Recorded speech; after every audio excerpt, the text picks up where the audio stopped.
وقت آ گیا سٹینڈ لینے کا۔ میں آپ سب کو دعوت دیتا ہوں کہ اگلے ہفتے کی شام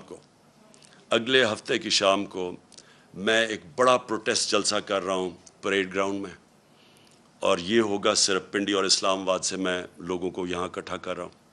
باقی پشاور میں اور پنڈی لاہور میں، کراچی میں، ملتان میں، ہمارے جو بڑے بڑے شہر ہیں، ان سارے شہروں کے اندر، فیصل آباد میں خاص طور پہ، آج فیصل آباد میں جدھر مشکلوں کا سامنا کرنا پڑا ہے، میں ساروں کو کہہ رہا ہوں کہ آپ نے وہاں جلسے کرنے ہیں ہفتے کی رات کو، اور میں انشاءاللہ کروں گا پریڈ گراؤنڈ میں جلسہ۔ میں چاہتا ہوں کہ بھرپور طریقے سے آپ شرکت کریں، اور پھر سے آپ شرکت کریں، میرے لیے نہیں، اپنے لیے، اپنے ملک کے لیے، اپنے بچوں کے مستقبل کے لیے۔ میں اپنی قوم سے کہنا چاہتا ہوں کہ ہم اس وقت وہ فیصلہ کن وقت پہ کھڑے ہیں کہ یہ جو لوگ، یہ جو چور تھے جو 30 سال سے ملک میں پیسے چوری کر رہے ہیں، جو پہلے NRO 1 لے چکے تھے، اب آ کے یہ NRO 2 انہوں نے اپنے آپ کو دیا ہے۔ ہم نے جس طرح کہا سپریم کورٹ میں ہم چیلنج تو کر رہے ہیں، لیکن اگر یہ کامیاب ہو جاتے ہیں اور یہ قانون رہ جاتے ہیں، آپ یہ سمجھ جائیں کہ پاکستان ایک بنانا ریپبلک بن جائے گا۔ ابھی تو ہم کہتے ہیں نا بننے جا رہے ہیں۔ بنانا ریپبلک کیا ہوتا ہے؟ بنانا ریپبلک وہ ہوتا ہے جدھر طاقتور کے لیے ایک قانون ہوتا ہے اور کمزور کے لیے دوسرا۔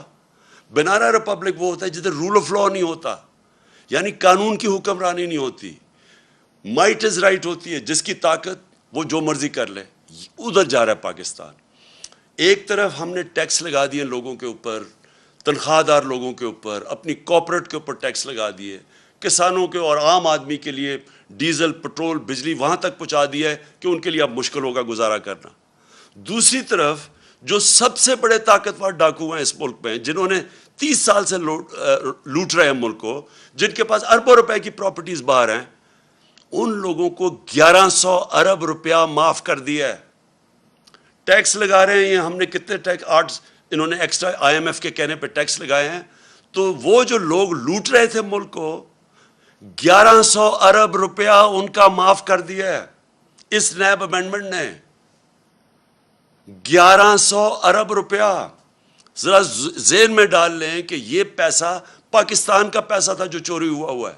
یہ کبھی ان کو اجازت ہی نہیں ہونی چاہیے پیسہ معاف کرنے کے لیے، یہ قوم کا پیسہ تھا۔ اپنے آپ کو چھوٹ دے دی ہے، اپنے آپ کو بچانے کے لیے یہ نے ملک کو کدھر تک پہنچایا، انہوں نے کتنا نقصان کیا ہے۔ تو اس لیے ساری قوم کو، میں آج ساری قوم سے اپیل کر رہا ہوں، میں اپنے لیے نہیں کر رہا، میں آپ کے اور آپ کے مستقبل، آپ کے بچوں کی، آنے والی نسلوں کے مستقبل کے لیے کہہ رہا ہوں کہ یہ ہے ٹائم، ہم سارے پرامن احتجاج کریں اس کے خلاف۔ یہ ہمارا جمہوری حق ہے۔ ہمیں انہوں نے جب 25 مئی کو جب ہم نے پرامن احتجاج کیا، تو جس قسم کے انہوں نے ہمارے اوپر تشدد کیا، یہ میں آپ کو یقین دلاتا ہوں کہ کسی جمہوریت گورنمنٹ میں پاکستان کی تاریخ میں ایسے نہیں ہوا۔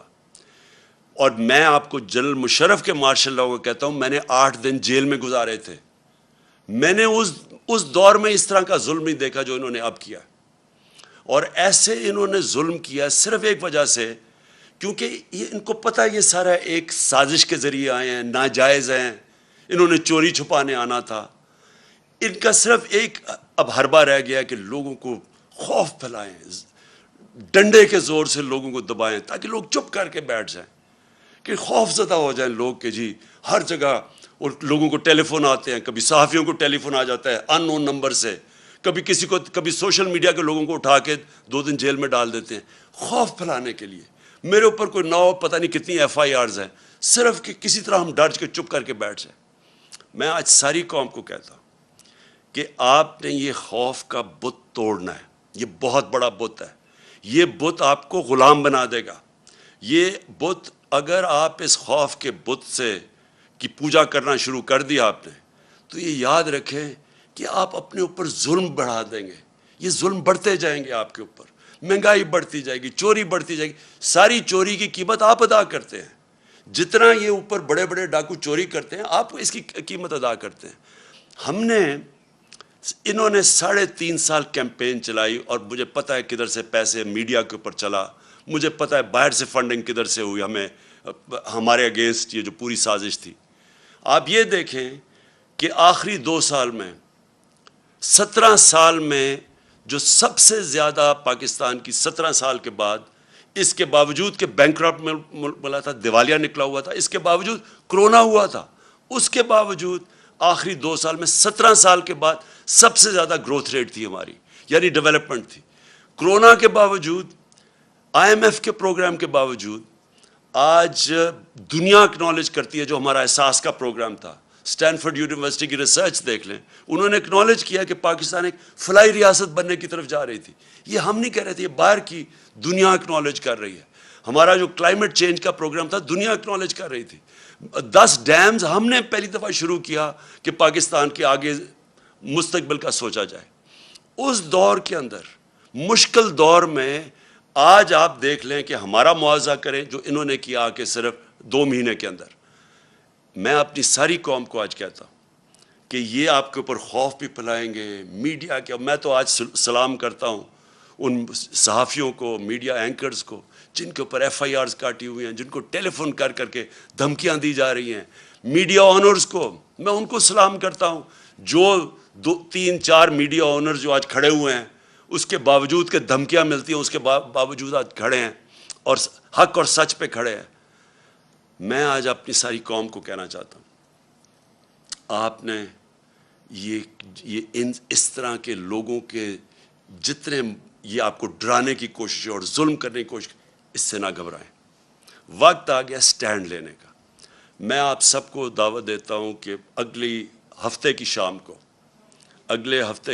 کو میں ایک بڑا پروٹیسٹ جلسہ کر رہا ہوں پریڈ گراؤنڈ میں، اور یہ ہوگا صرف پنڈی اور اسلام آباد سے میں لوگوں کو یہاں اکٹھا کر رہا ہوں۔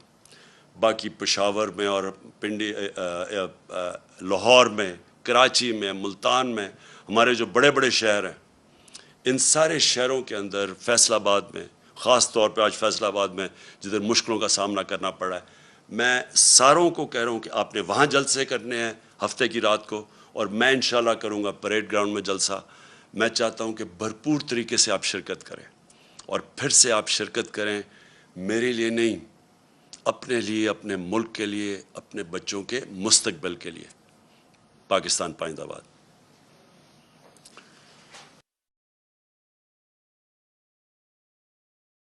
انہوں نے کیا کیا؟ انہوں نے سب سے پہلے جو عام آدمی ہے،